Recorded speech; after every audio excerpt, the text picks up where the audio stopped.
The rain against the plate glass of Lumina was the only sound that wasn't choreographed. In Manhattan, especially in a place like this, even the silence was expensive. I was in the back, polishing wine glasses until they squeaked in protest. My shift officially over 20 minutes ago.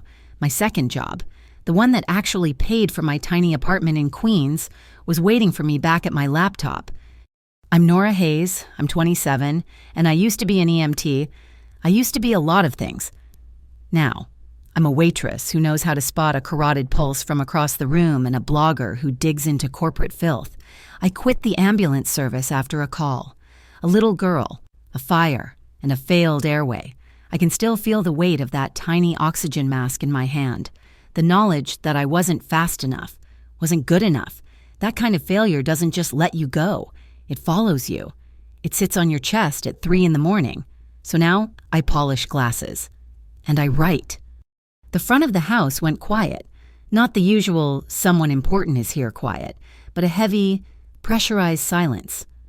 Table 7, Hayes. Don't look, don't approach. Rico, the manager, hissed as he passed me, his face pale. It's a closed table. I looked. Of course I looked. First came the security. 2 men in suits that cost more than my student loan balance. They didn't scan the room, they dissected it. Their eyes missed nothing. Then he came in. Matteo De Luca. I didn't need the whispers to know who he was. His name was woven into the fabric of New York's shadows. He was tall, dark, and moved with a grace that was almost predatory. But his face was wrecked. He was exhausted. In his arms, he held the source of the silence, a little boy, maybe 3 years old, who was in the midst of a full-blown, hysterical panic. He wasn't just crying, he was screaming. A raw, terrified wail that clawed at the air. He was kicking, his little back arched, his hands fisted in his father's jacket. "Mr. De Luca," Rico started, stepping forward. Matteo De Luca just raised one hand, a simple gesture, and Rico froze. The entire dining room of millionaires and politicians stared at their plates. The only sound was the storm outside and the storm in this man's arms. The boy's sobs were high-pitched, desperate. "Mommy, I want mommy, mommy." My blood went cold. I knew that cry. It was the sound of a world that had broken. I found out later his wife had passed away 6 months prior. Right now, all I saw was a child drowning in grief and a father holding him like a shield, his eyes hollowed out. The security team guided them to the best table, the one in the alcove. The boy's screaming just got louder, echoing off the marble and the glass. I saw a woman at a nearby table wince. A man muttered to his companion. "Get him to stop," one of the suited men murmured to De Luca, his voice low but urgent. "What do you think I've been trying to do for 6 months?" De Luca's voice was a gravelly rasp, so low I barely heard it. The boy gasped, choked on a sob, and started screaming again. My EMT training kicked in. It was a reflex. Patient is a pediatric male, approximately 3 years, in severe emotional distress. Scene is complicated. Rico was glaring at me from the bar. "Stay back. My job told me to stay back. My paycheck told me to stay back." But the part of me that failed that little girl in the fire, it couldn't. It just couldn't. I put the polishing cloth down. My hands were steady. I walked out from behind the service station. "Nora," Rico hissed. I ignored him. I walked toward the table. The 2 bodyguards tensed. One of them, a mountain named Rocco, put his hand inside his jacket.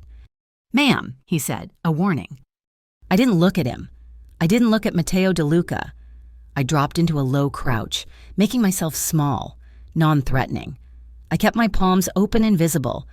I focused only on the child. "Hey, buddy," I said, my voice soft, the same voice I used on 1,000 bad calls. "That's a really big sound. That's a huge, scary feeling. I see you." The boy's cries hitched, but he didn't stop. He just stared at me with wide, terrified, tear-soaked eyes. Matteo De Luca was staring at me like I'd just pulled a pin on a grenade. His exhaustion was gone, replaced by a dangerous, sharp-edged focus. "Can you do something for me?" I asked the boy, keeping my voice in that low, calm register. Can you be a little dragon? I need to see your dragon breath. Can you breathe in, really big, and fill up your belly like a big balloon? I took a slow, exaggerated breath in through my nose, holding my hand up. 1, 2, 3, 4. The boy watched me, his chest still heaving. Now hold it, I whispered. Hold your fire. 1, 2, 3, 4. His eyes were locked on mine. Now, whoosh! Let the dragon fire out. I blew out slowly through my mouth. 1, 2, 3, 4. I did it again. In, 2, 3, 4 hold, 2, 3, 4 out, 2, 3, 4.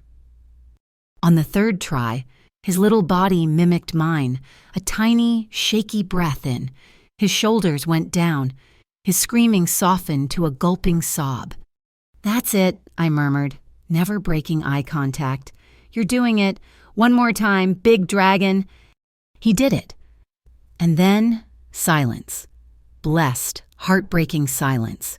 He was still crying, but it was quiet now. Tears just streamed down his face. He sniffled, his entire body trembling. I stayed in my crouch, and then the words just fell out of me. I wasn't talking to the mob boss. I was talking to the wrecked father. He needs a mom, I whispered. The words so quiet I wasn't sure I'd said them, or at least someone willing to be present with him. He needs to know he's not alone in the feeling. Matteo De Luca's face didn't change, but his eyes, I saw something crack. The control, the armor. He looked at his son, then back at me. It wasn't suspicion, it was raw, unfiltered desperation. The little boy, Leo, suddenly leaned out of his father's arms. He didn't reach for me, not quite. He just leaned, a tiny, trusting gesture that hit me harder than a fist. I instinctively put my hand on his back, rubbing a small, firm circle. Leo, Matteo said. His voice was rough. Leo didn't look at him. He just watched me. And for the first time since he'd walked in, he wasn't crying. I slowly stood up, nodding once. He's okay, he's just sad. I turned to walk away.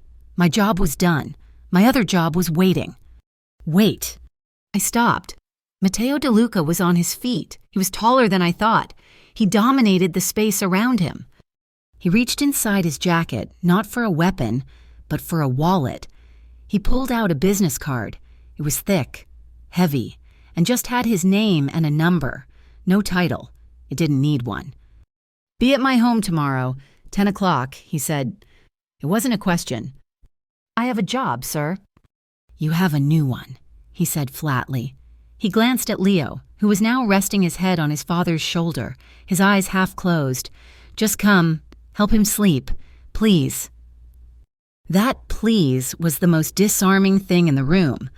I looked at the card. I looked at the little boy, his face blotchy and stained with tears. I took the card. I'll be there.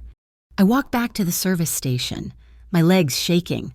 Rico looked like he was going to be sick, but he didn't say a word. I grabbed my jacket and bag, clocked out, and walked out into the rainy Manhattan night, the heavy card feeling like a stone in my pocket. An hour later, I was home in my tiny Queens apartment. I made a cup of tea, changed into sweats, and sat down at my laptop. The adrenaline from the restaurant was fading, replaced by the familiar low-grade hum of my other life. I logged into the encrypted browser. I opened my blog, Marigold. My safe place, my battlefield. I wrote about the underbelly of the city, the corporate deals that poisoned communities, the politicians who looked the other way. I wrote about the silent dinners of the powerful, about the things they discuss when they think no one is listening. I'd been leaking documents about a company called Black Harbor, a high-tech security firm that was really a front for washing money and digital espionage. My work had been getting noticed. I posted my piece about the atmosphere at Lumina, carefully anonymizing everything, and then I checked my secure inbox. There was a new message. It wasn't like the others, the usual vague threats. This one was different. We know you like marigolds. Nora, they're pretty, but they wilt so easily. Stop digging into Black Harbor. You left your red scarf at the coffee shop on 34th Street this morning. Next time, you'll leave more than that. My heart stopped. My blood ran cold. They knew my name. They knew where I'd been.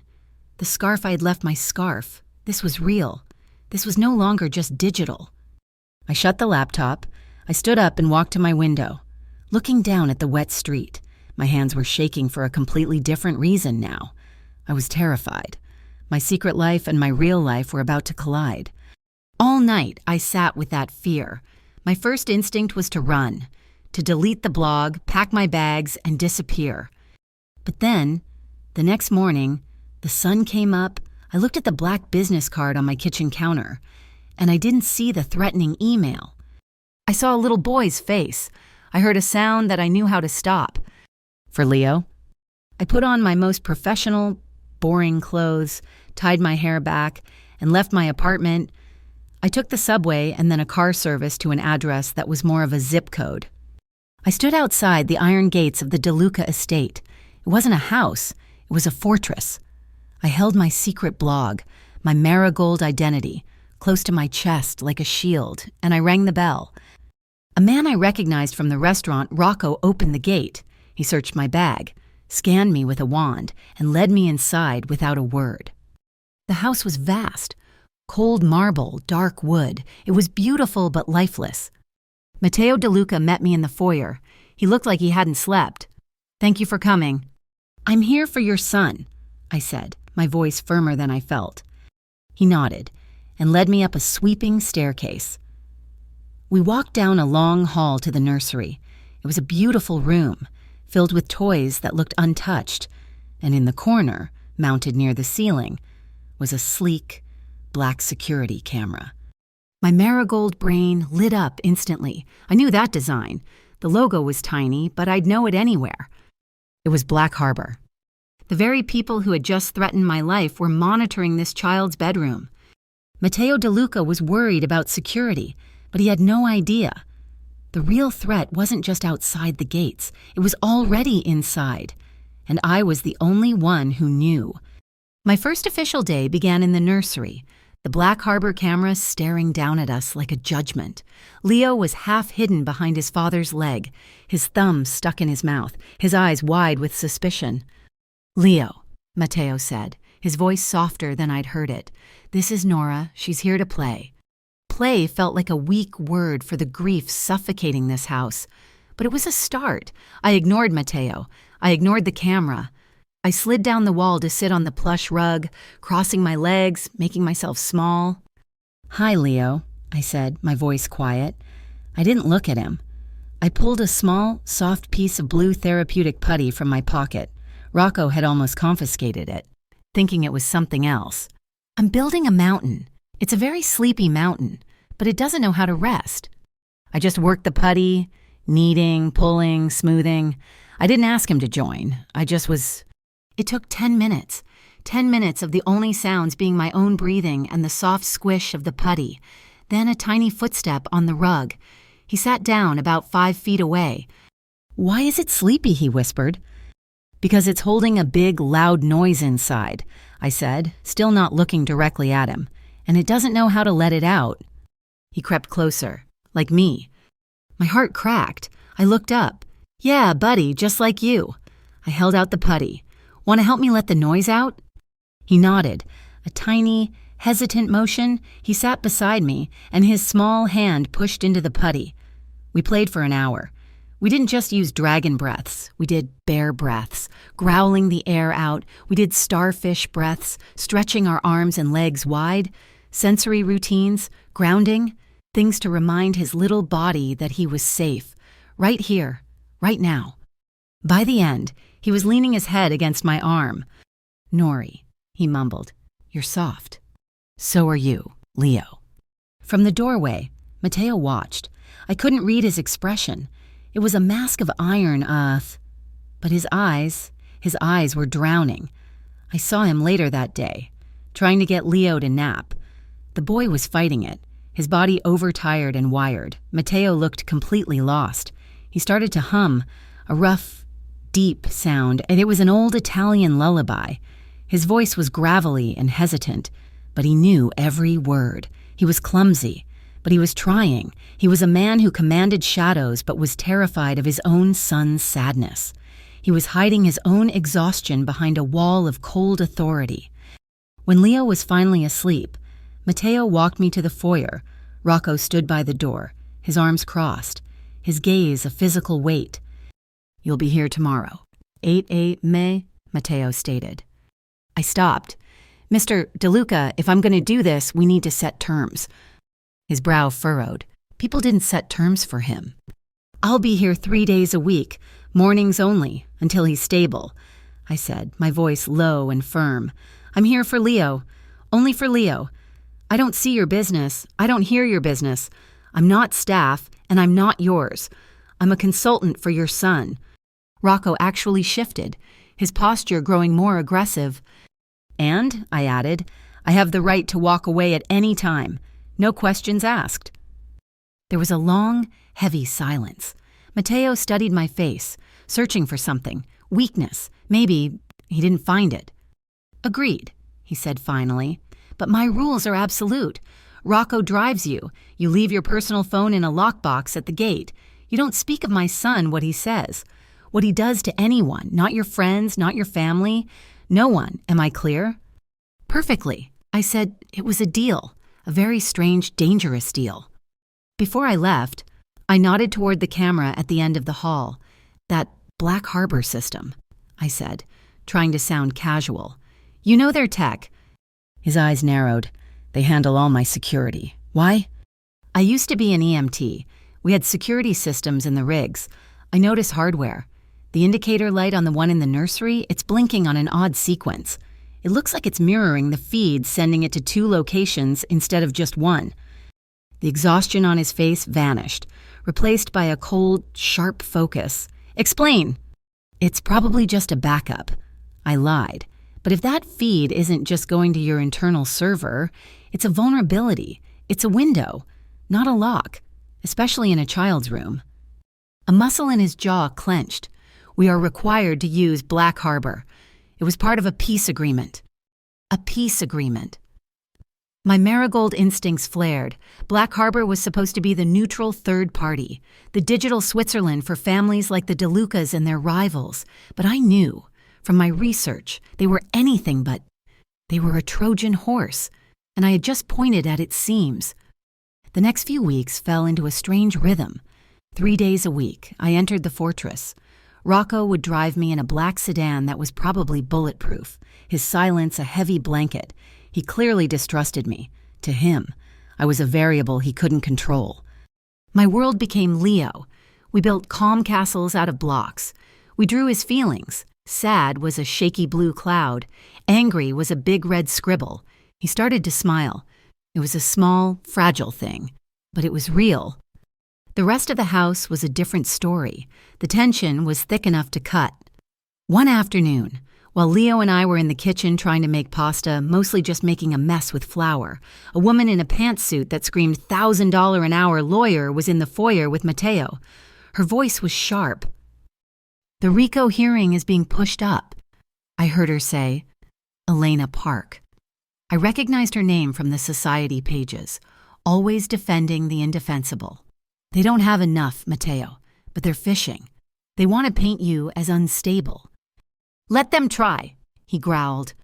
"They will," she countered, "and the Vescaris are fanning the flames. The rumor that you handled their youngest brother, it's sticking. Your suppliers are getting nervous." I quickly pulled Leo's attention back to the pasta dough. I don't hear. But the Vescari pressure was real. A few days later, a shipment of wine for Lumina Matteo's legitimate business was lost. It was a warning shot. That night, my marigold life bled into my DeLuca life. Back in my tiny Queens apartment, I was furious. I was watching a little boy fight his way back to the light, while a corporation was spying on him and a rival family was trying to destroy his father. I wrote a new post. I didn't name names. I didn't mention DeLuca or Vescari. I wrote about the illusion of security. I wrote about the children of the powerful, left as digital hostages in their own homes. I titled it, "The Child Who Needs to Sleep." The post exploded. It went viral in circles I didn't even know existed. It touched a nerve. 2 days later, my encrypted inbox pinged. It wasn't another death threat. It was a formal cease and desist notice from Black Harbor's legal department, addressed to Marigold. They were panicked. They were threatening to unmask me. It was a bluff, but it was a dangerous one. They were rattled. Good. The next day, I went back to the estate and I found Matteo in his office, staring at a wall calendar. He didn't hear me approach. A single date was circled in red, Annalisa, his late wife's anniversary. A full, unopened bottle of bourbon sat on his desk, but he wasn't drinking. He hadn't touched a drop of alcohol. Not once. When Leo was in the house, he finally looked up, his eyes bleak. He won't sleep. He said, it was a confession. He's been crying for her for an hour. I nodded. I know. We went upstairs together. Leo was curled in a ball, his sobs quiet and exhausted. We sat on the floor, one on each side of his bed. We didn't talk. We just sat. We read him a story. Matteo's voice was rough, but he read his pages. We sat there until the little boy's breathing finally deepened. Later, we were in the massive kitchen, the only light coming from over the stove. We were both too wired to sleep. Without a word, I started making pasta. Real pasta, the kind you make with your hands. Matteo watched me for a moment, then washed his hands and started chopping garlic. We worked in silence. It was the most normal 30 minutes I'd had in years. 12, he said, his voice startling me. What? 12 nannies, he said, staring at the cutting board. Before you, highly certified, specialists in childhood grief. One lasted an hour. You're still here. I'm not a nanny, Mr. DeLuca. I know, he said. He finally looked at me, his gaze so intense it was almost a physical touch. Nora, I need you to assess that room, the nursery, not as a helper, but as an EMT, as someone who understands trauma. Tell me what's wrong with it, the psychological security. This was it, my opening.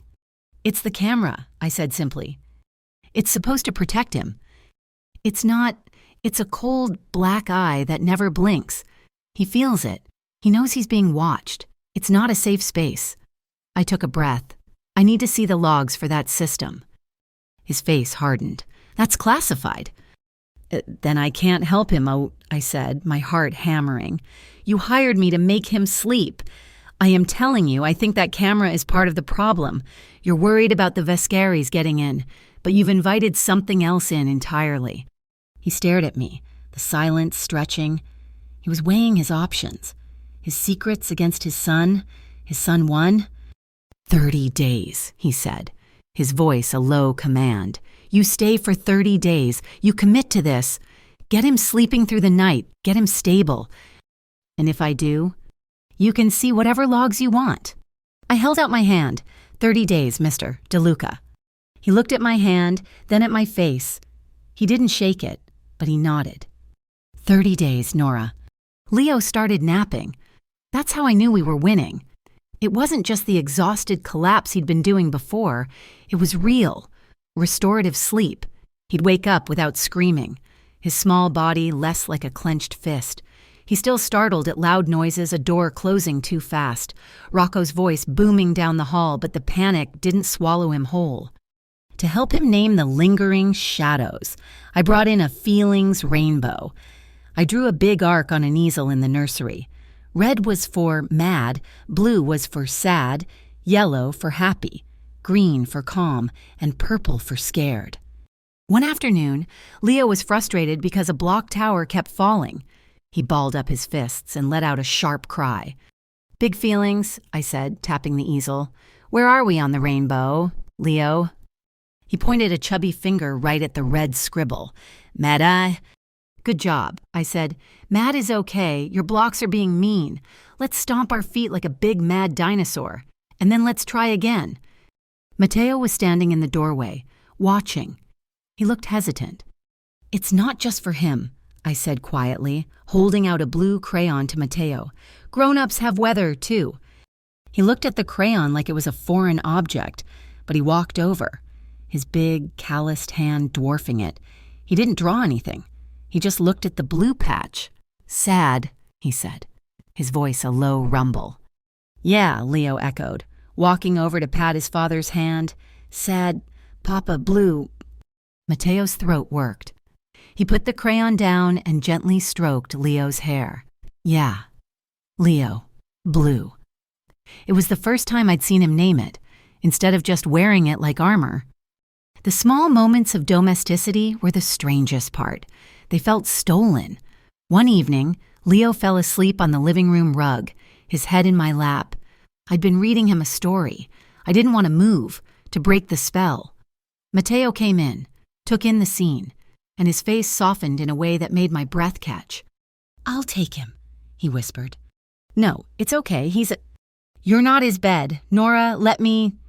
He bent down, sliding his hands under Leo's small body. He was clumsy, his movements stiff. As he lifted him, his forearm brushed against mine.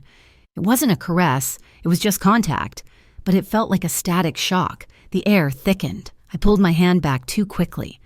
Sorry, he muttered, his eyes on his son. It's fine, I said, my voice too high. He carried Leo upstairs. Later, I passed his office. The door was cracked open just an inch. I heard a sound, a choked, muffled sob. It wasn't words, just pressure escaping. I paused, my hand rising to knock. It wasn't my place. He wasn't my patient. But the man was grieving. I turned and went to the linen closet. I pulled out a small, soft box of tissues. I walked back, pushed the door open just enough to slide the box onto the antique table just inside the threshold. I didn't look in. I just left it where he could see it. I didn't say a word, just walked away. The next morning, the tissue box was gone, and Mateo's head of security was waiting for me in the foyer. Rocco. He never liked me. Now, he looked like he had a reason. We ran your full background. Hayes, he said, his voice flat. He didn't invite me to sit. Beyond the EMT certification. I kept my face neutral. I would assume so. The O'Malley fire. December, 2 years ago. A 6-year-old girl. You were the responding medic. The family filed a complaint, said you were hesitant, froze. The air left my lungs. The floor tilted. The smell of smoke. The tiny soot-covered face. That's not what happened, I whispered. The entryway was blocked. I couldn't get the tube in. Her airway. The complaint was dismissed, he continued, as if I hadn't spoken. But you quit 2 weeks later. You ran. He stepped closer. So now I'm wondering what you're doing here. A girl who chokes when things get hot. Suddenly cozying up to Matteo De Luca. You look like bait to me. You look like a plant. I am here, I said, my voice shaking with a cold fury, because his son was screaming in a restaurant, and I was the only person in the room who knew what to do. Your suspicions are your problem. My focus is Leo. My suspicions, Rocco growled, are my job? Then do your job. Matteo's voice cut through the tension. He was on the stairs, his face like stone. And leave Miss Hayes to do hers. You have a problem with my judgment, Rocco. You bring it to me, not to her. Rocco's jaw tightened. Yes, boss. He gave me one last look of pure, undiluted suspicion before turning and walking away. Matteo looked at me. Are you all right? He's wrong. I said, no. I know, he replied. But he's also right to be careful. He trusted me, but the walls were still walls. That trust was put to the test 3 nights later. As part of my 30-day agreement, I was staying in a guest room down the hall from Leo's. At 3:17 in the morning, I woke up, not gradually, but all at once. That old EMT instinct. Something is wrong. It was a sound, a mechanical whine. I got out of bed and crept into the hall. It was coming from Leo's room. I pushed the door open. He was asleep, his chest rising and falling. The Black Harbor camera in the corner was moving. It panned, slowly, from his bed to the window, then back. A tiny red light was blinking, a light I'd never seen before. It wasn't just on, it was active. Someone was watching. My blood turned to ice. I didn't think. I acted. I crossed the room, grabbed the rocking chair, and climbed up. I yanked the power cord straight out of the wall. The camera went dead with a final, quiet click. "What the hell are you doing?" I nearly fell. Mateo was in the doorway, his frame filling it. He wasn't wearing a suit. He was in sweats and a t-shirt, and he looked absolutely lethal. This wasn't the sad father. This was the boss. "Go get down from there now." "It was on," I said, my voice shaking. "It was moving. Someone was watching him." "That camera is for his protection. I told you not to touch the system." He strode into the room, his voice a low, furious growl. He was angry. Really angry. It radiated off him. "You just cut the only eyes I have in this room. Plug it back in." "No." His head snapped up. "No," I said, climbing down, my feet hitting the floor. "Mateo, listen to me. It wasn't just recording. It was active. The light was red. It was panning. Someone was controlling it remotely at 3:17 in the morning. Who has access to that feed besides you?" His anger faltered, replaced by a chilling stillness. "You said it yourself. Black Harbor. Who else?" I asked. "You were worried about a window. I'm telling you, someone just opened it." He looked from me to the dead camera, his mind clearly racing. He was a man who lived on paranoia, and I had just handed him a valid reason for it. He nodded once. "Okay, you were right." He trusted me. The next morning, he made good on his promise. He took me to a sub-basement I didn't know existed. It was a high-tech server room. A young guy with thick glasses and nervous energy was sitting at a bank of monitors. "Nora, this is Luis," Mateo said. "Luis, this is Nora. She's with me. Show her the logs, everything from 3 a.m. Luis looked terrified, but he typed, "Boss, the logs from that camera, they're wiped. From 3:15 to 3:20 a.m. Clean." It was a remote wipe. I said, "They covered their tracks." "But they're sloppy," Luis said, his fingers flying. "They wiped the access log, but not the routing log. The feed was mirrored, just like you said. Miss going to an encrypted off-site server? I've been trying to crack it. Look." He pulled up lines of code, and there, buried in the metadata, was a tag, BH73. "BH73, I asked. "It's a project code," Luis said, his voice dropping. "I've seen it before. Black Harbor isn't just security. Boss, they're data brokers. BH73 is their VIP subscription file. They're not just protecting the kids of their clients. They're scraping them. Schedules, medical info, audio from the nurseries. They're building profiles." Mateo looked like he was going to be sick. "They're selling leverage." "They're selling kidnapping kits," I whispered. "My God, Marigold had to expose this." As if on cue, Elena Park arrived. She looked frantic. She and Mateo went into his office. I stayed with Luis, digging. 20 minutes later, Elena found me. Her face was pale. "He told me you know. He told me you're in... Nora, it's worse than we thought." She spread a file on a nearby console. "We finally pierced the Shell Corporation. Guess who owns a controlling interest in Black Harbor's parent fund?" "Vescari," I said. It wasn't a question. Bingo. This wasn't just passive leverage. This was an active plan. They're using Black Harbor's access to map the schedules of all their rivals' children. They were planning a clean kidnapping, grabbing Leo using his own security system. No muss, no fuss. My stomach clenched. I felt the urgent need to check my blog. I made an excuse about needing air and went to the guest room. I pulled my burner phone, the one I used for Marigold, the one Rocco didn't know about from its hiding place. A new email. My blood went cold. "We're tired of warning you. Marigold, you're too close. We know you like that little blue vase you keep on your nightstand in Queens, the one with the chip on the rim. Stop, now." They had been inside my apartment. They knew. They had been in my home. I ran to the bathroom, my hands shaking so badly I could barely turn on the tap. I splashed water on my face. I was compromised. I was putting Leo in danger. I had to tell him. I had to tell Mateo everything.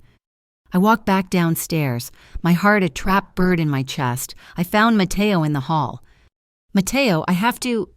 Before I could finish, the lights went out. Not a flicker. A sudden, plunging darkness. The entire estate went dead. I didn't scream. My EMT training took over. Scene is not secure. "Leo," I said, pushing past Mateo. Rocco Mateo yelled into the dark. Perimeter now, Luis. Backup power.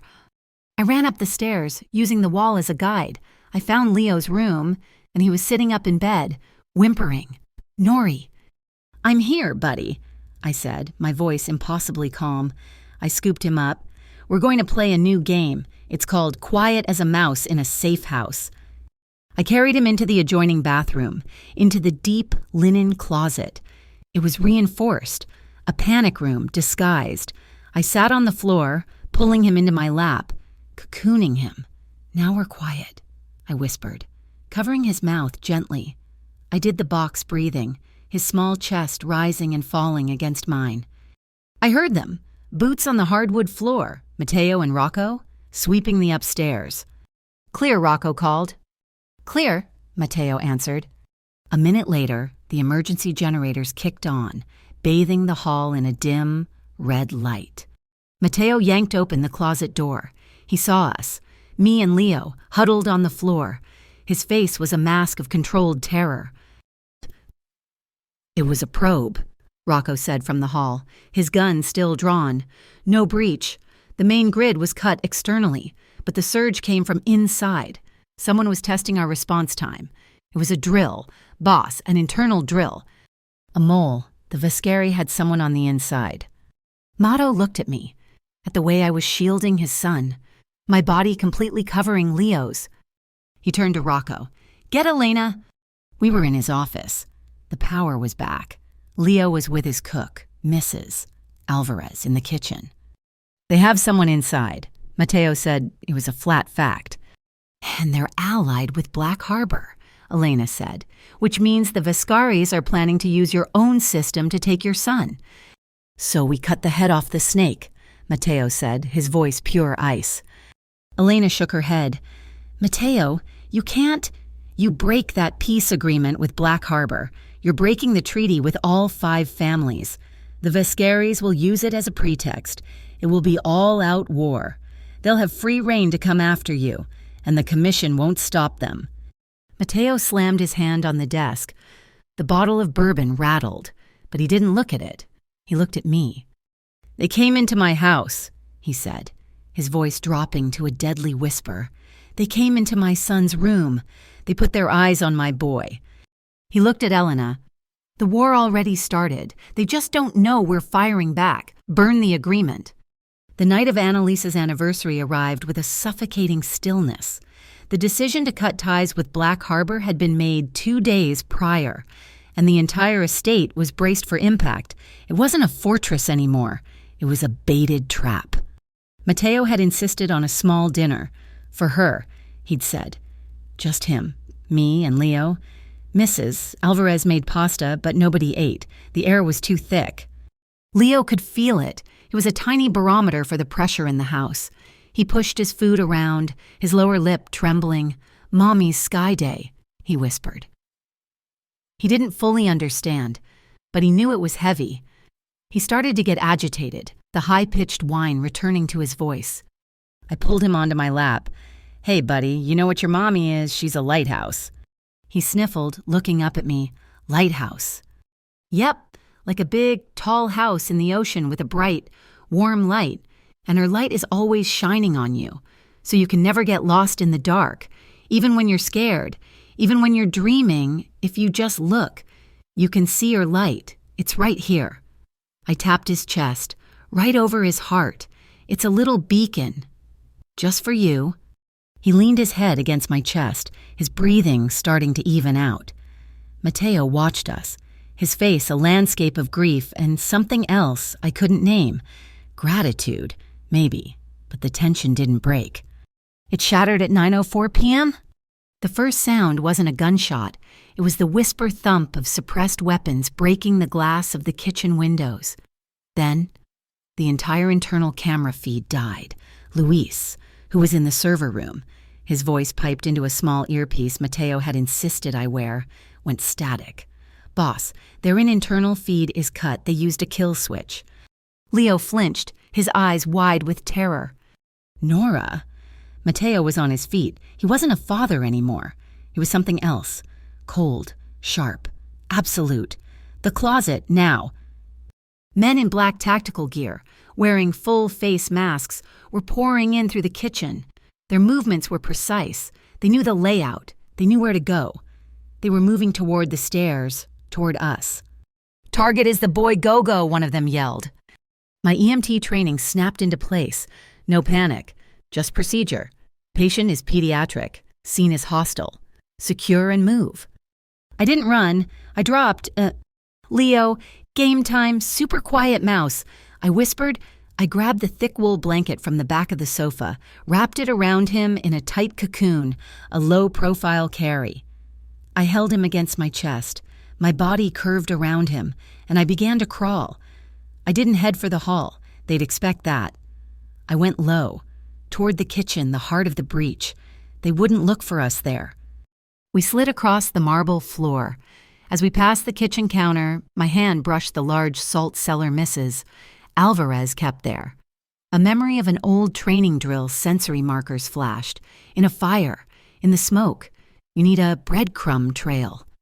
I grabbed a fistful of the coarse salt and let it trail behind me as I moved. A white line on the dark floor, a path back to the only exit they hadn't covered. The house was chaos, muffled shouts, the heavy thud of boots. "Rocco," Mateo's voice was a bark, commanding the storm. "Upstairs, deny access, Luis. Sound the perimeter alarm, I want floodlights now." I heard a heavy exchange, but Mateo's orders were clear. "Hold your fire. I want the boy safe. Do not engage if you don't have a clean shot. Box them in." He was prioritizing his son's life over eliminating the threat. He wasn't just a boss. He was a father, directing his men to protect the one thing that mattered. "Boss, the south gate." Rocco's voice crackled over the comms, so loud I could hear it from Mateo's earpiece across the room. "It's Silas, the new guy. He opened it. He's Black Harbor. Boss, it's Silas." The mole. I'd seen him. A quiet man who'd only been here 3 weeks. I reached the far end of the kitchen, pulling Leo into the pantry, a deep, walk-in space with a solid wood door. I crouched behind sacks of flour, Leo completely silent against my chest, his little body trembling. One of the masked men entered the kitchen, sweeping the room. He saw the salt trail. He saw it leading right to the pantry. He raised his weapon. "Found him!" he yelled. He started toward us. I had nowhere to go. My eyes darted around. On the wall was the house intercom panel and the red, glass-covered fire alarm. I didn't have a weapon, but I had a voice. I looked at the intercom. "Luis," I screamed, hoping he could hear me. "The audio play Annalisa's recording. Play the lullaby now." I shifted, shielding Leo with my body and with my free hand. I smashed my fist into the fire alarm. The world exploded. A deafening klaxon blared through the house. The man lunged, confused by the noise, and then another sound cut through the alarm, a woman's voice.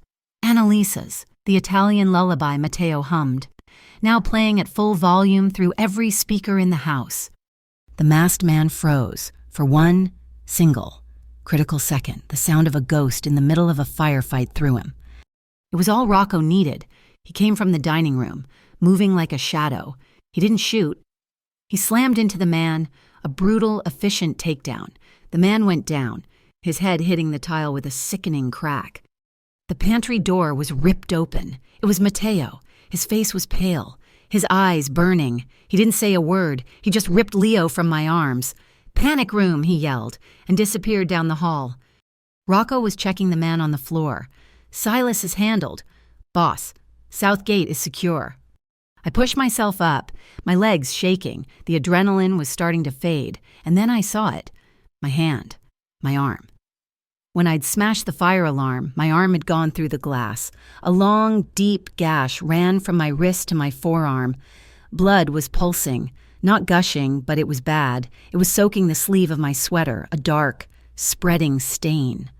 I pressed my other hand against it. Direct pressure, elevate. I followed the sound of Mateo's voice to his office. He had Leo in the reinforced closet, the one I'd hidden in during the power cut. Leo wasn't crying. He was just shaking, his eyes wide. "Nori," he whispered. "Nori's red." Mateo turned. He saw the blood. He saw my face, pale and clammy. "Sit," he commanded. I slid down the wall inside the small, safe room. He was already pulling a heavy-duty trauma kit from a cabinet. "Hey, Leo," I said, my voice sounding thin. "Look at the wall. The little bumps in the paint, they look like stars. Let's count the stars." He turned his little face to the wall, his finger reaching out. 1, 2. He was grounding himself. He was using the tools I'd given him. Mateo knelt in front of me, his hands surprisingly steady as he cut away the sleeve. He hissed when he saw the cut. "It's deep. We need stitches." "Just butterfly it for now," I managed, the room starting to tilt, "and pressure." Outside, sirens wailed. They grew closer and then stopped, right at the gate. Rocco Mateo said into his comms, "NYPD, they're at the gate, sitting. They're not coming in." "Good," Mateo said. He looked at the monitors. A patrol car, its lights flashing, just sat there, waiting. After 10 minutes, as if receiving a call, the car slowly backed up, turned around and drove away. A clear, unspoken agreement. This is your world. You clean up your own mess. Mateo finished taping a thick bandage over the cut. His hands were shaking now, the adrenaline leaving him.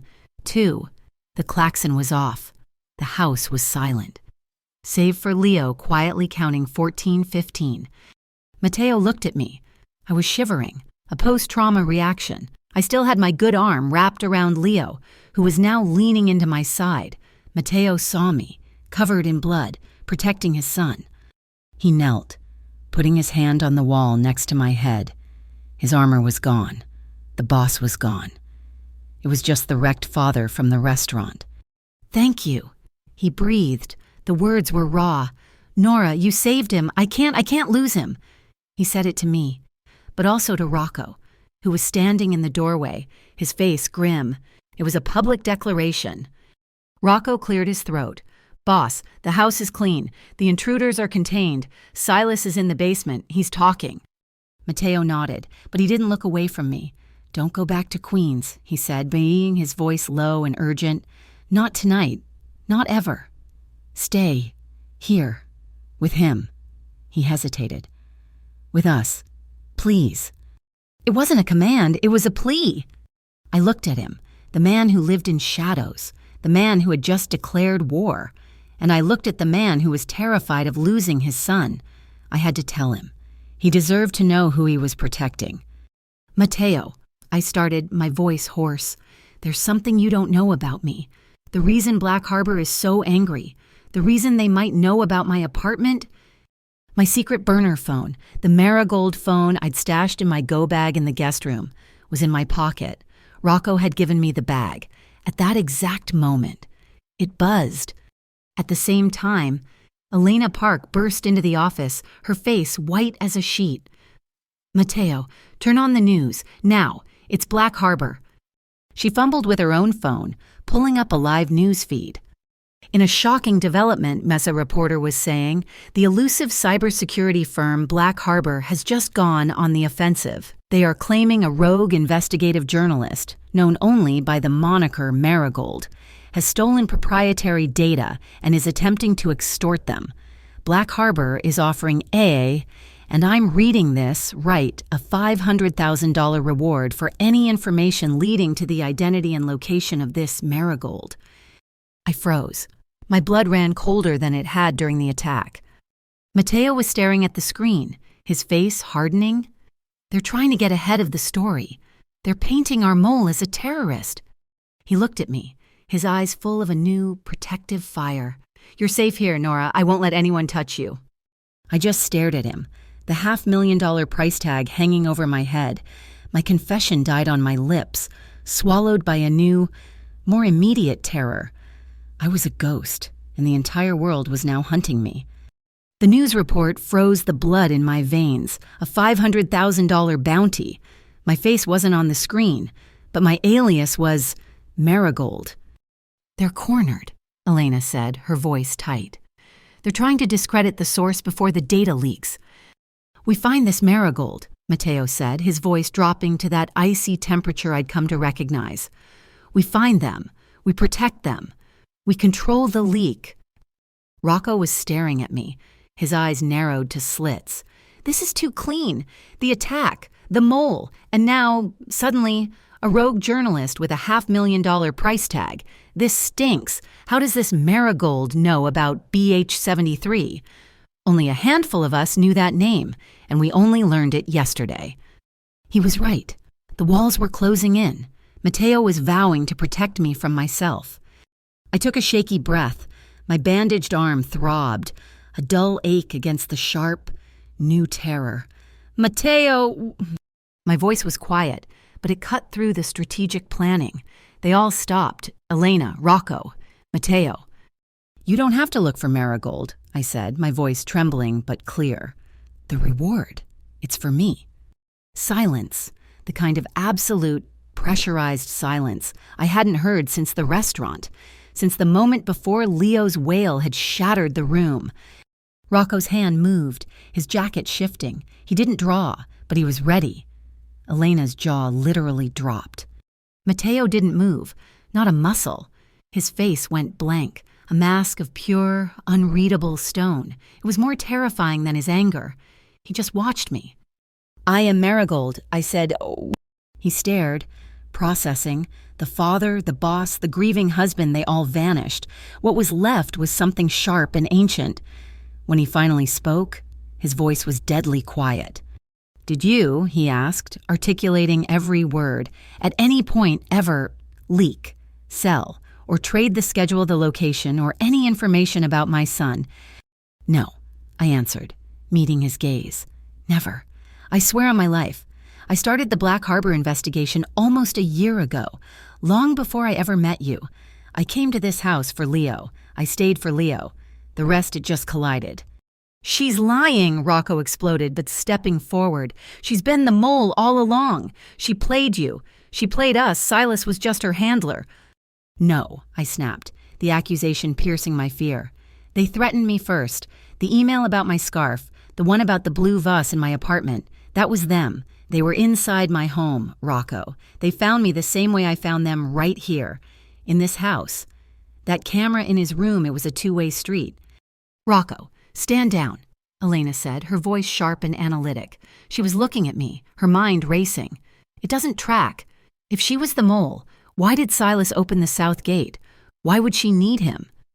If she was the enemy, why did she smash the fire alarm and barricade herself with the boy? Why use the lullaby to distract the attacker? She saved his life. She turned to me, a cold, brilliant light in her eyes. You're Marigold. You have the data, the real data, the BH-73 files. Luis and I found the routing code, I confirmed. We have the server address. Elena actually smiled, a thin, dangerous smile. Mateo, she's not bait. She's not a mole. She's a guided missile. Black Harbor and Vescari just made the fatal mistake of painting a target on the one person who can legally destroy them. The next few hours were a blur. Leo was asleep upstairs with Mrs. Alvarez, who had been in a secure part of the house during the attack. The rest of us, me, Mateo, Elena, and a very silent, very conflicted Rocco were in the office. It was a war room now. Here's the new plan, Elena said, pacing. We have two fronts, the legal and the other. The Vescaris are panicked. Their mole is caught. Their tech advantage is gone. They're going to make a desperate, stupid move. We need to give them a target. No, Mateo said instantly. I'm not using my son as bait. Not after tonight. You won't have to. I said. He looked at me. My arm throbbed, but my mind was sharp. The EMT comm was back. We don't use him as bait. We empower him. We don't make him the target. We make him the trigger. What does that mean? Mateo asked. I taught him the lighthouse. Now I'm going to teach him the heartbeat beacon. A game. Tap, tap, pause. Tap, tap, pause. It's our secret code. It means I'm scared or I need you. If he's in a room and he feels unsafe, he does that. On a table, on his leg, on my hand, that's the signal. He tells us when it's time to move. Mateo stared at me, then nodded slowly. I like that. He's not a package. He's a participant. So, Elena continued, the trap. Tomorrow is Annalisa's memorial mass at Santa Lucia. The Vescaris know this. They know you'll be there, and they'll assume you're vulnerable. It's a trap for us, Rocco said. Not if we set it first, Elena said. We'll leak, through Silas, that you're planning to move Leo out of the city after the Mass, that you'll be at the church, exposed. And the legal front, Matteo asked. That's Nora, Elena said. As Marigold, she's going to do two things. First, she's going to send an anonymous encrypted data packet of the BH-73 files to the Department of Justice, specifically the Child Exploitation and Obscenity section. They are legally obligated to investigate a credible tip like that. It forces their hand. Second, she looked at me. When the trap is sprung, you go public, live. You tell the world who you are and what Black Harbor is. You expose the entire VIP Kid data mining operation. You set the public narrative. Black Harbor won't just be fighting a lawsuit. They'll be fighting the entire world. The night of the memorial was cold and sharp. The air smelled like rain and fear. I spent the morning with Leo, practicing our new game. I'd tap my fingers on his hand, tap, tap, pause. He'd tap back, giggling. Heartbeat, Nori. That's right, buddy. That's our secret. When it was time to go, I dressed in simple, dark clothes. My arm was stiff, the stitches pulling. Matteo came down the stairs. He wasn't in a dark suit. He was in jeans and a heavy wool peacoat. He looked like a father. Rocco was at the door, holding a holstered shoulder rig. Boss! Matteo looked at the weapon. He looked at Rocco. Then he looked at me, holding Leo's hand. He shook his head. You take it, Rocco, he said. You and your team take all of it. Your job is the perimeter. Secure the exits. My job. He nodded at me and Leo. Is them? I go as a father. No weapons. We do this Elena's way. We do this Nora's way. We walk in clean. Rocco looked stunned. This was a breach of every protocol. Matteo, that's a risk I can't... It's not a risk, Matteo said, his voice firm. It's trust. It's the only way this works. He was choosing. Right there. He was choosing me. This new path over the old rules of his world. The ride to Santa Lucia was silent. We were in a black armored SUV. Rocco and his men were in two other identical vehicles. We were a convoy. The church was dark, its stone facade looming. They're here, Matteo said, his voice low. We got out, me, Matteo, and Leo. We walked toward the church steps. Then they came. A black van screeched around the corner, blocking the street. Another one cut off our escape from behind. Men piled out. Vescaris. At the same instant, Luis's voice crackled in the earpiece Matteo had given me. Nora, they're hitting us. Black Harbor is launching a massive DDoS attack on the city's grid. They're trying to take over the comms. They're trying to shut you down. Now, Luis, I yelled. I pulled out my burner phone, the Marigold phone, and connected to an independent satellite hotspot. Elena, are the feds in place? They're moving. Her voice came back, tight with stress. The DOJ team is hitting the Black Harbor data center right now. The warrant just became active, based on your anonymous packet. Good, now it's my turn. I opened my secure streaming app. I hit Go Live. I turned the camera on myself. Leo was tucked against my side, his face hidden, out of view. Hello, my name is Nora Hayes. For the past year, you've known me as Marigold. The view counter exploded. 1,000, 10,000. Black Harbor is lying, I said, my voice clear and strong. They are not the victims. They are the predators. For years, they have been using their access to spy on the children of their clients. They call it Project BH-73. They are building profile schedules, medical files, private conversations, and selling them to the highest bidder. Outside, the Vescari men were advancing. They saw Matteo, unarmed, standing with a woman and a child. They raised their weapons. Now, Rocco, Matteo yelled. But it wasn't Rocco's men who moved first. The night exploded in blue and red lights. Sirens wailed, coming from every direction. FBI DOJ, drop your weapons. You are under federal arrest. The Vescari men froze, caught in a blinding crossfire of searchlights. They were trapped. Elena hadn't just tipped off the feds. She had coordinated with them. My data packet wasn't a tip. It was the final piece of evidence in her larger legal RICO case. The feds weren't just investigating a journalist, they were executing a dozen pre-planned warrants. One of Vescari's men, panicked, turned. He saw me, filming. He saw Matteo. He raised his rifle, aiming not at Matteo, but at me, at Leo. "No!" Matteo roared. He didn't pull me back. He shoved me behind him and stepped forward. He opened his own door, making himself the only target. "Hey, over here, you bastard!" A shot cracked through the air. Matteo grunted, staggering back. Boss Rocco was there, appearing from the shadows, tackling Matteo, shoving him behind the engine block of the SUV. Man down, get the package, get them out. Another team of agents, not Rocco's, swarmed the man who fired. At the same time, I saw an agent grab Silas, who Rocco had clearly brought along, and slam him against the side of a car. "Silas Romano, you're under arrest for conspiracy." It was over. A second later, the SUV door was ripped open. "Get in, go!" Rocco shoved me into the back of our armored SUV. Matteo piled in after me, clutching his shoulder. Rocco jumped in the front, and the tires screamed as we sped away. The city lights were a blur. My heart was a hammer. "He's fine," Rocco barked, his eyes on the road. "It was a graze. Went through the shoulder. He's fine." I looked at Matteo. He was leaning against the door, his face pale, but his eyes were alive. I was holding Leo. The little boy had his face buried in my neck. He hadn't made a sound, but then I felt it, against my collarbone. Tap, tap, pause. Tap, tap, pause. He wasn't crying, and he was talking. He was telling me he was scared. I covered his little hand with mine and tapped back. Tap, tap, pause. "I know. I'm here," he sighed, and his body finally went lax. He was asleep. He'd done it. He was safe. Matteo was just watching me, a look of stunned wonder on his face. "You knew," he whispered, his voice hoarse. "You knew I'd step in front of you."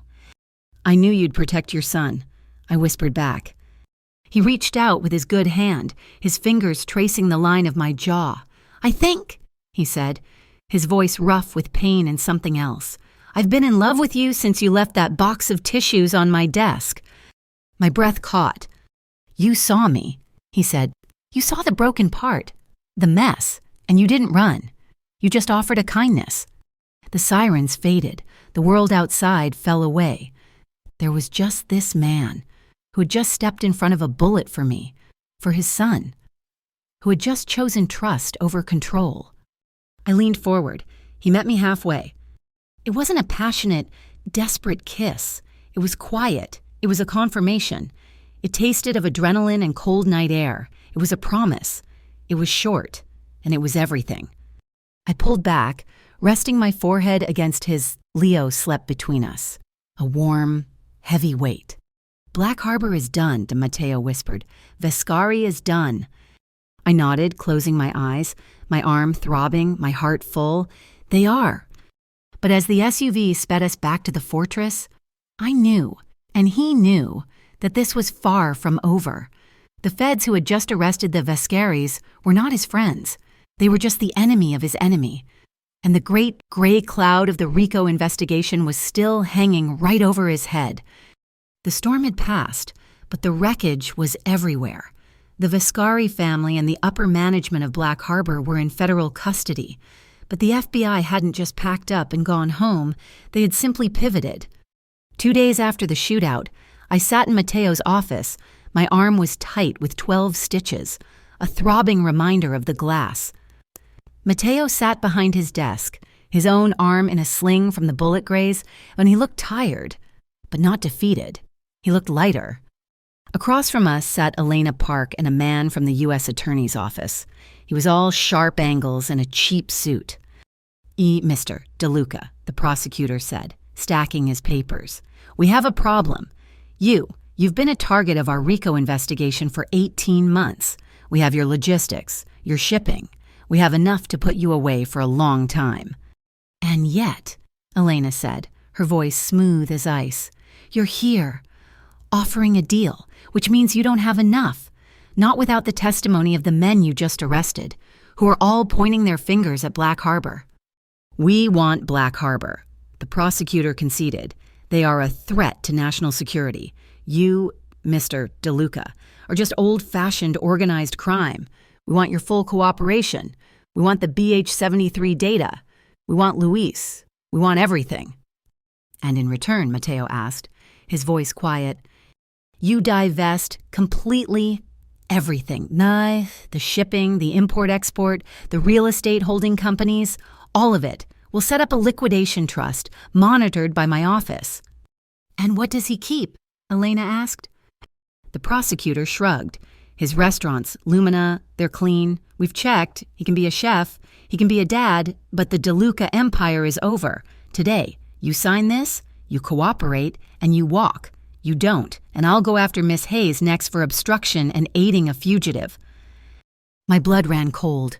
Mateo's eyes flashed, but he didn't rise to the bait. He looked at Elena. It's a good deal, Mateo, she said softly. He picked up the pen with his good hand. He didn't hesitate. He signed his legacy away. The next few days were a blur of lawyers. Mateo and Elena worked constantly, dismantling a 30-year enterprise. He was transferring the dark assets to the trust, a process that was clearly painful, but one he did with a grim determination. He was cutting the rod out, and it was a massive operation. While the lawyers carved up the empire, I focused on the one thing that mattered. Mom, Nori? I looked down from the sofa where I was trying to draft a new security protocol for the house. Leo stood there, holding a piece of construction paper. My stitches ached. He held up the drawing. It was a wobbly, crayon version of a red heart. Inside it, he'd drawn 3 lines, tap, tap, pause. It's our beacon, he whispered, so you and Papa never get lost.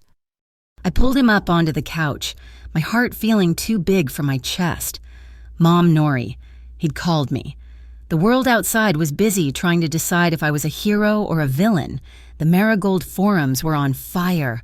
Half the posts praised my courage for taking down Black Harbor. The other half were suspicious, cynical. Marigold is a hero, but why is Nora Hayes still living with the mob? One headline read. From watchdog to guard dog has Marigold been compromised, read another. I was struggling with that myself. Was I still a journalist? Was I still Marigold? Or was I just Nora? The woman who had chosen to love a man in the shadows. The woman who was becoming a mother to his son. The blogger who had hidden behind anonymity was gone.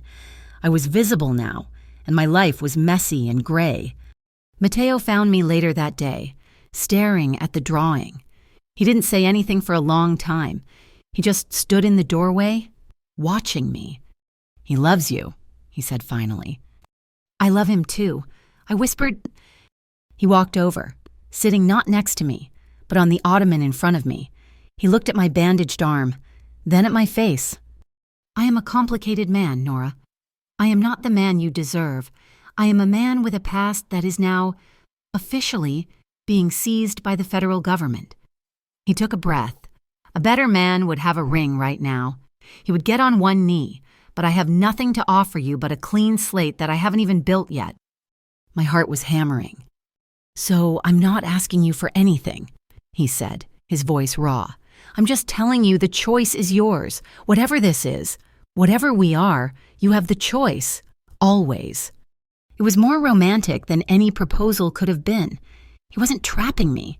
He was setting me free, even as he was being caged himself. The trust I felt for him was solid, but the trust of his inner circle was another matter. I was redesigning the panic room, the safe closet, making it more than just a reinforced box. I was adding a hidden ventilation system, a dedicated water supply, and a comms line that wasn't tied to the house grid. Rocco found me there, studying blueprints, and he was silent for a full minute, just watching me work. I ran you, he said finally. I looked up, my marker pausing. After the O'Malley fire, I ran your file again. I read the internal review. The complaint wasn't that you froze. His voice was low, gruff. The complaint was that you refused to leave. You stayed with the girl, trying to intubate, until the fire captain physically pulled you out of the building. You didn't run. You stayed too long. I hadn't realized I was holding my breath. "I was wrong," he said. It sounded like the words pained him. "About you. Completely. You're not a runner. You're a fighter. My judgment was flawed." He reached into his pocket and pulled out a single, heavy key. "The new lock system for this room. It's keyed independently. The only other copy is with the boss." He held it out to me. "This house is safer with you in it, Miss Hayes." Coming from him, it was a coronation. The biggest gesture, however, came from Mateo. He called me into the office, where Elena was waiting with a thick stack of documents. This isn't business, Nora," Mateo said. He looked nervous. "This is for Leo." Elena pushed the documents forward. "Mateo has petitioned the court to make you Leo's legal guardian." I stared at her. "His what?" "If anything happens to Mateo," she explained, "if he's incarcerated, if he's incapacitated, you, and only you, will have full and sole custody of Leo. It supersedes any claim by any other family member." I looked at Mateo, stunned. This wasn't about romance. This wasn't about marriage. This was trust. This was a man who lived by blood and family, handing his only son's future to someone who was neither. "You're his mother, Nora," Mateo said simply. "In all the ways that count, the law should see it too." I signed the papers, my hand not shaking at all. That night, the house was quiet. The army of lawyers was gone. The extra security had been pulled back to a discreet perimeter. Elena called with good news. "A federal judge just froze every asset Black Harbor has," she said, sounding triumphant. "And the DOJ, thanks to your Marigold data, successfully argued for a protective order sealing the identities of all the child victims. Their data will never see the light of day." The victory felt clean. I found Mateo in the kitchen. He was trying to make soup. One-handed, his arm in the sling, he was clumsy, spilling broth, but he was focused. "Let me," I said, moving to take the ladle. "No," he said, blocking me gently with his good side. "I can do this. You rest your arm." So I sat at the kitchen island, and he cooked. He made a simple chicken and vegetable soup. We ate it in the kitchen, just the three of us. Leo, sitting between us, told us a long, rambling story about a squirrel he saw, and then he laughed, a real, deep, bubbling laugh that filled the sterile, empty spaces of that house. Later, I tucked him into bed. He didn't ask for a lighthouse story. He didn't ask for the heartbeat beacon. He just hugged my neck. "Good night, Mom Nori," he mumbled. "Good night, my sweet boy." He was asleep in minutes. I went back to his room an hour later, and then again at 2 a.m. He didn't move. He didn't whimper. For the first time since I had met him, Leo was sleeping through the night. No nightmares. I found Mateo on the terrace, looking out over the city. I stood beside him, the cold air feeling good on my face. "He's sleeping," I whispered. Mateo closed his eyes, relief washing over his face. "Thank you." "I've been thinking about Marigold," I said, looking at the distant lights. "The blog. It served its purpose. It's too public now. Too loud. I'm thinking of closing it." He looked at me. "You'd give that up." "I'm not giving it up," I said. "I'm changing it. I want to start a foundation, the Marigold Fund, something that protects kids online, that advocates for digital privacy, that fights companies like Black Harbor before they get this powerful." He nodded, a slow smile spreading across his face. "I'll fund it. My first official act as a legitimate businessman." "You're not legitimate yet, I teased, bumping his good shoulder. "No," he agreed, his smile fading slightly. I'm not a white knight, Nora. I'm not even clean, but I'm on the path. I'm paying the price. And for the first time, I'm free." He was right. It wasn't an absolution. It was a conditional freedom. The government was watching him. His old rivals were watching him. But he had his son. He had his restaurants, and he had me. It wasn't a fairy tale ending. It was just the beginning. 2 years. That's how long it had been. 2 years since the night the world broke open, and 2 years since we began, day by day, to put it back together. I stood near the bar at Lumina, But it wasn't the same restaurant. The heavy, pressurized silence was gone, replaced by chaos, the good kind. It was Lumina Kids Night, and the place was overflowing with families. Children were laughing, running, and decorating cookies at a long table. A large, cheerful banner hung over the main archway.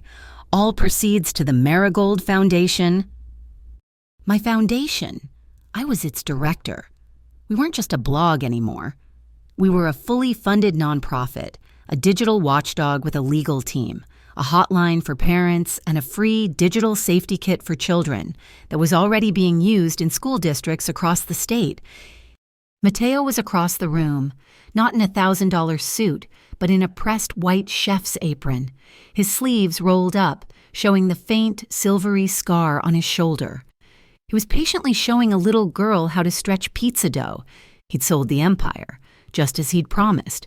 The liquidation trust, overseen by the feds, had effectively neutered the DeLuca crime family. Mateo had kept the restaurants and poured the rest of his legitimate profits into affordable housing projects in the Bronx. He wasn't a saint. He was still watched. The government probably had a file on him as thick as a phone book. But he was transparent.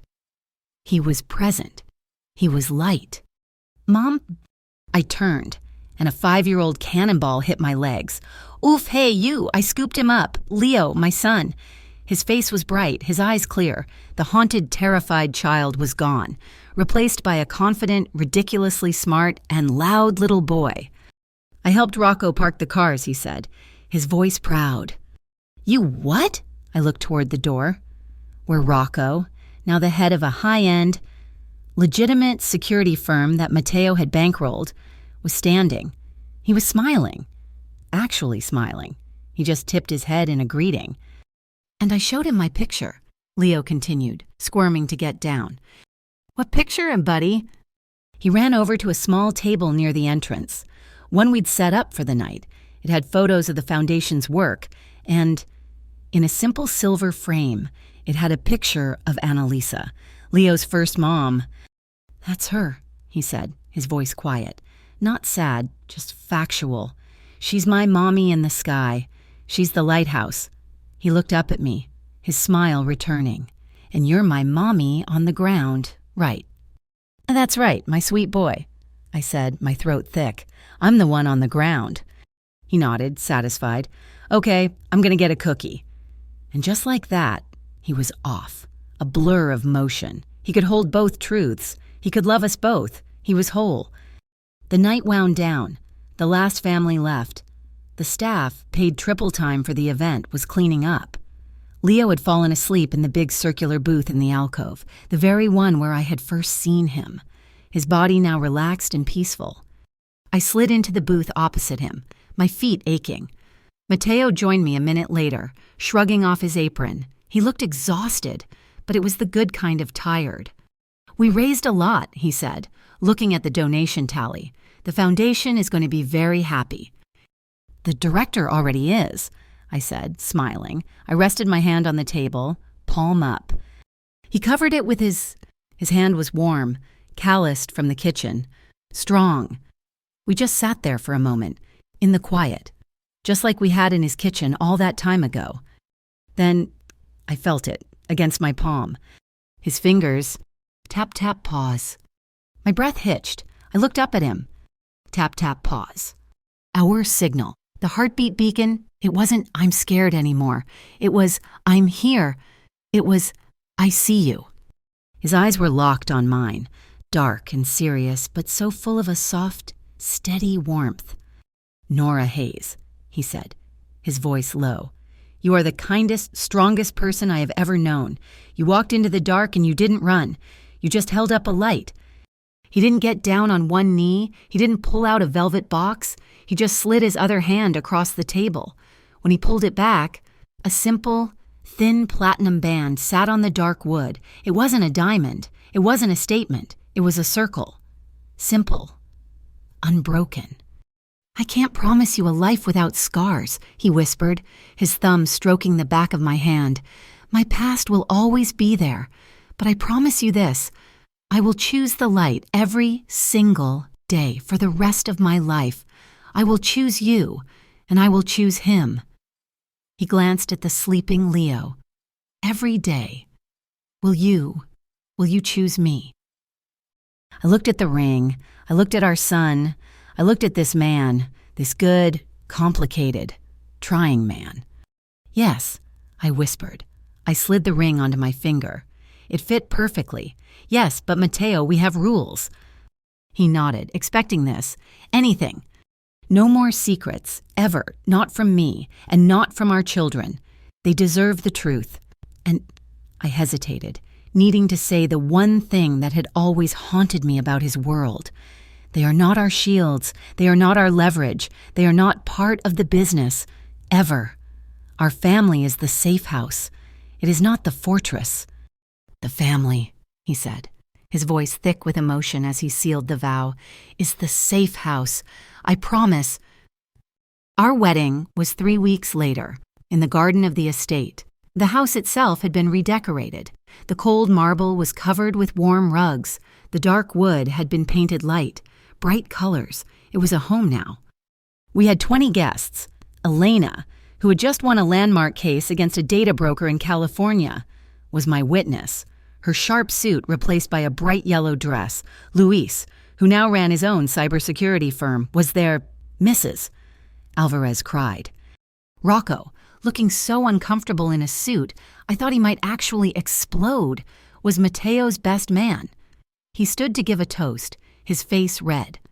I'm not a speech guy, he grumbled, raising his glass, but I've known Mateo DeLuca my whole life, and I've never known him to be happy. Not really, and I've never known him to be wrong until he met Nora. He looked at me, and his gruff exterior cracked. Thank God he was wrong, because she's the best thing that ever happened to this family, to Nora, and to the boss. Mateo pulled me close, and we kissed, and Leo ran up and wrapped his arms around both our legs. Life settled. It wasn't a fairy tale. It was real. The Marigold Foundation grew. Our hotline was staffed 24 hours a day. The digital safety kits were free, and they were saving kids from the same kind of digital predation we'd uncovered. A year later, I was in that same garden watching Leo. He was 6 now, and he was holding his little sister, Mia. She's little, he said, his voice full of wonder as he gently touched her tiny hand. She is, I said, sitting beside him. Mateo came out, his hands covered in flour, and kissed the top of my head. That night, we sat down for dinner. The kitchen was a beautiful mess of toys and baby bottles and Leo's school drawings. Mia was in her bassinet by the table. Leo was telling us about a fight over a red truck at school. I looked up. In the corner of the kitchen, there was a new camera, a baby monitor. Its cord didn't go into the wall. It went to a small, closed-circuit monitor on the counter. It had no internet access. It wasn't connected to anything but us, a lock, not a window. As we served the pasta, Mateo's phone buzzed on the counter. A text from the restaurant manager. He glanced at it, typed a quick "handle it," and then he turned the phone completely off. He placed it, screen down, in a drawer. He sat down, picked up his fork, and smiled at me. He was here. Completely. I looked at my family, my loud, opinionated, wonderful son, my beautiful new daughter, my husband who had walked through fire and chosen to be here, in the light with me. Sometimes, a child's cry is the only compass an adult needs to find their way back to the right side of themselves. It's not a magic cure. The redemption is in the work. It's in the daily, sustained labor of choosing to be better. And as Mateo passed me the bread, I knew, without any doubt, that we were finally, completely safe.